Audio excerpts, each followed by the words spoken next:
This is Greg Helbeck here, and on this video today, I'm actually going to tell you how I almost got scammed by a seller on a wholesale deal in Westchester County.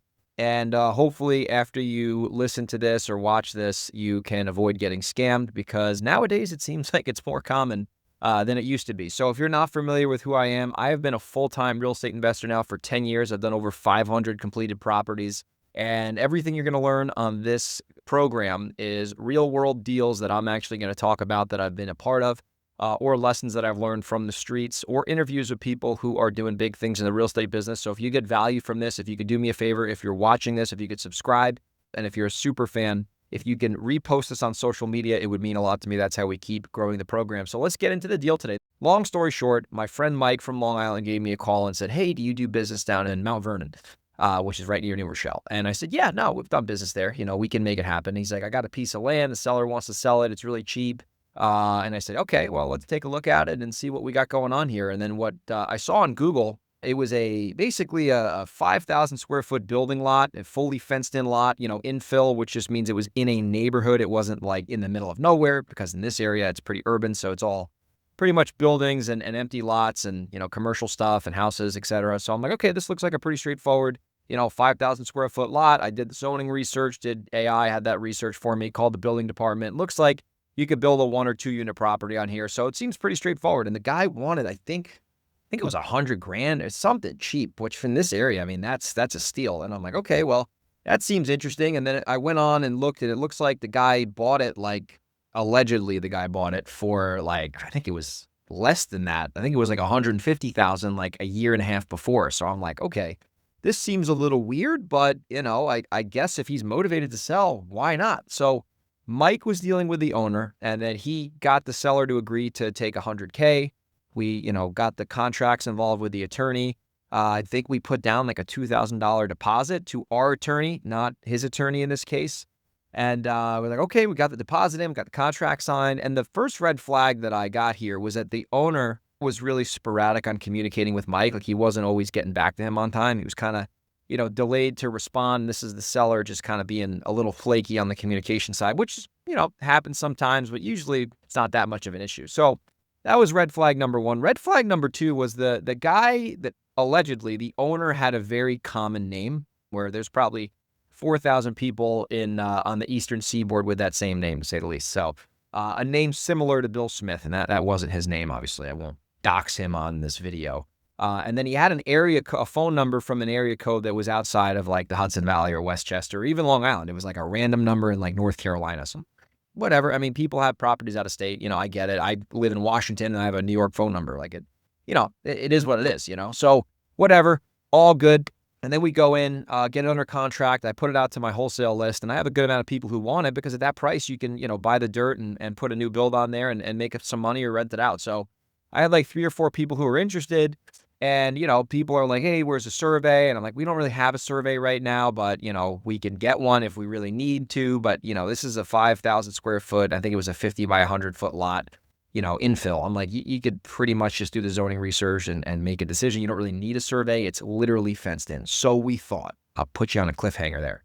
So anyway, the buyers are doing their due diligence. Really, at the end of the day, these people wanted a survey. So I said, you know what? Fine. I'll pay for the survey. I'll get the thing done, and then I'll give you the survey, and then you give me an answer on if you want to take the house. And I spoke with Mike. He's like, yeah, let's do it. So found a surveyor.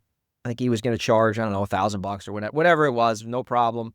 So we didn't pay him yet because he didn't want the money right away. He's like, let me do some preliminary due diligence. And once I actually stake the lots out, I'll charge you. I said, okay, no problem. So a week goes by. He goes out to the property. And by the way, so far, no one has seen this property yet. Mike lives in Long Island. I live, if I'm in New York, an hour from this place. If I'm in Washington, 6-hour flight away from this place. So no one physically went to the site yet. So the surveyor is the first guy to go. First thing he does, he looks at where the lot should be, and there's a house that's already been erected on the lot. And he's like, he calls me and he's like, yo, look at your text messages. And I looked at my messages and he took a picture of the house that had been erected on the lot. And he's like, there's a house here, like what the hell? And I'm like, that's weird. I'm like, well, you don't got to worry about surveying it. So I said, what do you want for your time? He said, don't worry about it. I said, okay, no big deal. So he doesn't charge me. I told him next time I need a survey, he's my first call. And it looks like there's a house and it's not fully completed yet, but the shell has been completed. It's got the foundation, the roof is up. It's like, needs siding and, inside needs to get, plumbed and finished. But, it's someone starting to build a house on here. So anyway, the surveyor gets the guy's business card from the guy who actually bought it. And he had the same name as the guy who was trying to scam us. And I'm like, okay, well, I bet you what happened here is that somebody saw that this guy bought the property. He had a common name, and then he tried to reach out to Mike through like Google or whatever and tried to basically scam us, which we obviously, wouldn't have fell for it because the title wouldn't have been good. But anyway, at that point, it was a false start, and we got our deposit back. Mike basically just ghosted the guy. We knew it was a complete scam. The guy who owned the property, the actual seller, was like, obviously, I'm building this. I'm not looking to sell it. So it is what it is, that's part of the game. But it was weird. And I think that was the second time that happened to us. We had another one in California one time where the guy tried to scam us again on an online property. But what are some lessons you can learn from this? Obviously this didn't close because it was a scam, but what are some lessons you can learn when you're talking to sellers that you can identify, like, is this a scam or not? Because the biggest red flag that I saw originally before we found out it was a scam was the price. Like allegedly the guy bought it for like $150. And then a year later, he wants to sell the same property for $100. Like, that's happened before. Sometimes people buy property and they don't want to develop on it or whatever, and then they want to sell for less. But in this case, that was kind of weird. It didn't really make any sense. The second red flag was the guy had an out-of-area phone number, which, like I said, it happens. But this was just, I think it was like a Google Voice number or something.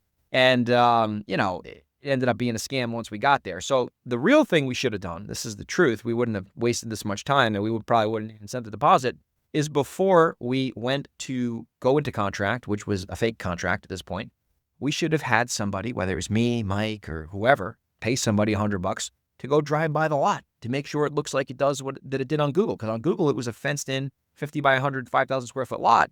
But when somebody went there was a house already built up. So before we signed the contract and got buyers involved and thought we had a deal on our hands, we should have sent somebody out there, boots on the ground, and we wouldn't have wasted this much time. So the takeaway here, go out and look at the property before you go into contract, right? You don't have to walk in there, but you want to see what you're expecting, right? And if you don't live near the property or the property's out of state, send somebody to go out there, pay somebody $100 to drive by a property and take some exterior pictures. Or if it's vacant, go inside if you want to do that. So get somebody to confirm what's actually going on before you make a decision to go into contract to buy a house. This was an easy fix. We just didn't think that this was the case because we've seen people sell houses for less than what they bought them for, but we didn't go out and do boots on the ground, and we wasted 3 weeks, and, we wouldn't have ever lost our deposit because our attorney had it, so we would have always gotten it back. But anyway, and that was another red flag in this case, was that the seller, this was a New York property, the seller didn't have an attorney, and that happens. Obviously, sometimes sellers don't have attorneys, they use your attorney, whatever. But, the guy was just didn't have any objections about that. He's like, oh yeah, no problem. It's all good. And usually they push back on that a little bit and whatever.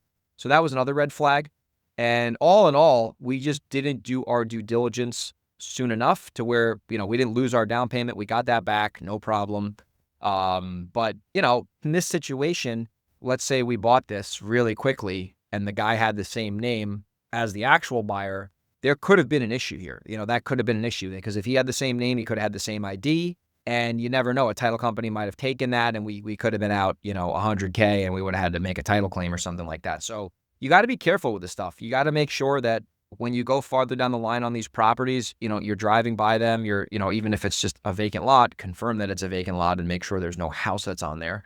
And if you're, closing a deal with a seller out of state, you got to do your research. You got to make sure they're legit. You got to get their ID, I know a guy out here actually who bought a house from a fake seller once, and it could be a real mess because you got to file a title insurance claim and that takes time and they don't like to pay out right away. So you got to just do your research. If something sounds too good to be true, it usually is. Now, have we bought houses that sounded too good to be true but actually were legit? Yes, that has happened. We've done very well in those houses. But sometimes what I've noticed is that if it sounds too good to be true, it's not that it usually is, but if they don't give you any resistance on something that's too good to be true and they're just like dropping their drawers ready to sell, that's usually when it's a scam. Is like they have no resistance. They're like, I'm willing to sell this thing cheap. I have no objections. I live in Hawaii. The property's in Maryland. Let's do this deal. My name is Bob Smith. you got to do your research. Look at their phone number, call their relatives if there's multiple sellers. But the takeaway is do your research before you get involved in these properties. So thankfully, on this one, it only was 3 weeks. We got our deposit back. Somebody drove by the property and saw that there was a house on there, and it's all good. And that's part of the game. And as I always love to say, that's baseball. You're going to have fake sellers. You're going to have real sellers. You're going to have crazy sellers. You're going to have normal sellers. That's the way the real estate investing works. Anyway, that's this Mount Vernon property that was too good to be true.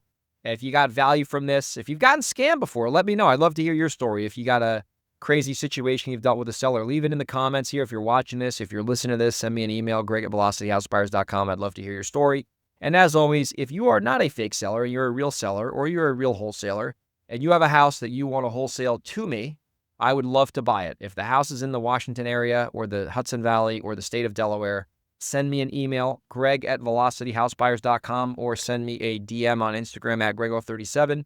Make sure you do your due diligence. Make sure you vet these sellers. If it's too good to be true and there's no resistance, it usually is.